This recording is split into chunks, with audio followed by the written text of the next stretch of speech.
Në javën e 17 të kampionatit Belgsen Truiden fitoi 3-2 ndaj Club Brugge në minutën e 21 të ndeshjes. Sulmuesi shqiptar Arnor Muja gjeti golin e barazimit të përkohshëm 1-1 pas gabimit në prapavijën mike.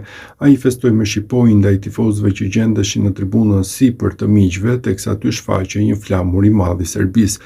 Ky është goli i dytë në 3 ndeshjet e fundit për Mujën të St. Truiden, në formë fantastike kjo.